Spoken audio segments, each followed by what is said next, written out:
అలసిన వానికి ఊరడించు మాటలు.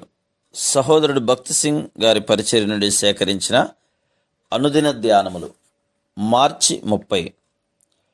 వాని వాని పని ఎట్టిదో దానిని అగ్నియే పరీక్షించును. 1 కొరింథీ 3:13. మన పని పరీక్షించబడును. దేవుని సేవకులంగా మనము ఆత్మలో ఎట్లు ప్రయాసపడవలనో ఎరిగి ఉండవలను. మనము శరీరానుసారంగా చేసినదంతయు కాల్చివేయబడును. మన మహిమ కొరకు చేసినదంతయు కాల్చివేయబడును. మనం ఏమి చేసినను అది లేఖనానుసారంగా కానియలా కాల్చివేయబడును. అందుచేతనే అపోస్తలుడైన పౌలు 1 కొరింథీ 3:12-13 ఈ విధంగా నొక్కి చెప్పుచున్నాడు.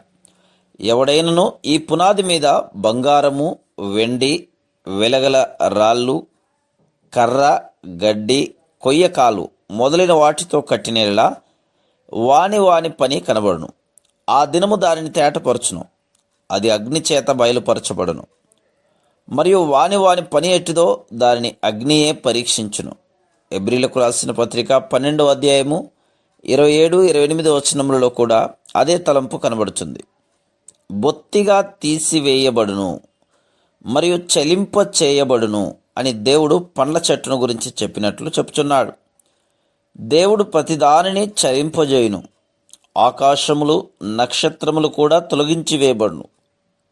ఆయన ఎందుచేత ఆకాశములను కదిలించవలను, చలింపజేయవలను? ఎందుచేతనగా చలింపబడని, మార్పులేని, నిరంతరము నిలుచు శాశ్వత రాజ్యమును ఆయన కలుగజేయగోరుచున్నాడు. గతించిన కాలంలో ఎన్నో గొప్ప రాజ్యములు ఉన్నవి. ఎంతోమంది గొప్ప రాజులు ఉండేది. అయితే ఇప్పుడు అవన్నీ మాయమై గతించిపోయినవి. ప్రభువైన యేసుక్రీస్తు చలింపజేయబడని సుస్థిర రాజ్యమును స్థాపించనై ఉన్నాడు. అదేవిధంగా దేవుడు మన పనిని కూడా పరీక్షించనై ఉన్నాడు.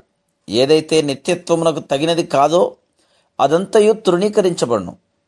ఏదైతే దేవుని ఇంటికి సంబంధించింది కాదో అది తీవ్రంగా చలింపజేయబడి తొలగించబడును. పూణే నగరమునకు సమీపంలో ప్రభుత్వం వారు కొన్ని కోట్ల రూపాయలు వెల్లించి ఒక ఆనకట్టను నిర్మించిరి.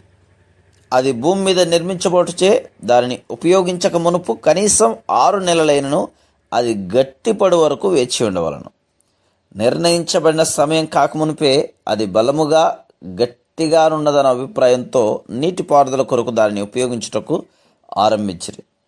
అది ఇంజనీర్ యొక్క పొరపాటు. 1962 వర్షములు ఆరంభమైనప్పుడు ఆ ఆనకట్టకు ఒకవైపున చిన్న పగులు ఉండుట గమనించిరి. అది సామాన్యమైన పగులు కాదు. బుద్ధిహీనముగా రాత్రంతయు ఇనుప రేకులతో, సిమెంట్ బస్తాలతో దానిని ఆపుటకు ప్రయత్నించిరి. కానీ ఆ పగులు ఇంకనూ పెద్దదైంది. జూలై 12 మధ్యాహ్న సమయమున పనివారు టీ త్రాగుటకు వెళ్ళిన సమయంలో ఆ ఆనకట్ట కుప్పకూలెను.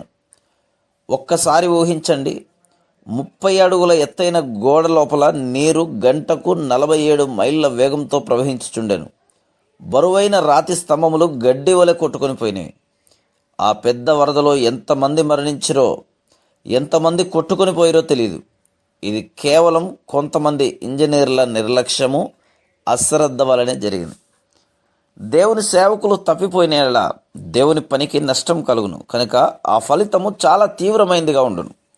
అందుచేతనే దేవుడు నీవెట్లు కట్టుచున్నావో జాగ్రత్త వహించుము అని ఆయన వాక్యములో హెచ్చరించుచున్నాడు. మనం రక్షించబడిన ఆత్మల విషయమై బాధ్యత వహించకుండా కేవలం సువార్త చెప్పుకొనుచూ పోలేం. చాలామంది హెచ్చరిక యొక్క పూర్తి అర్థమును గ్రహించలేరు. దేవుని వాక్యమును బోధించు ప్రసంగికులు, బోధకులు అర్థం చేసుకొని హెచ్చరిక తీసుకొని వెళ్ళను. మనం దేనికైనా సిద్ధంగా ఉండవలను. ప్రకటన గ్రంథం 12:12 అపవాది తనకు సమయం కొంచెమేనని తెలుసుకొని బహుక్రోధము గలవాడే మీదకు దిగి వచ్చియున్నాడు అని లేఖనములు మనల్ని హెచ్చరించున్నాయి. ఆయన పని నిర్మించబోటగా దేవుని ప్రణాళికను ఎరిగినట్లో మనం ఎంత జాగ్రత్త వహించవలను కదా. Praise the lord.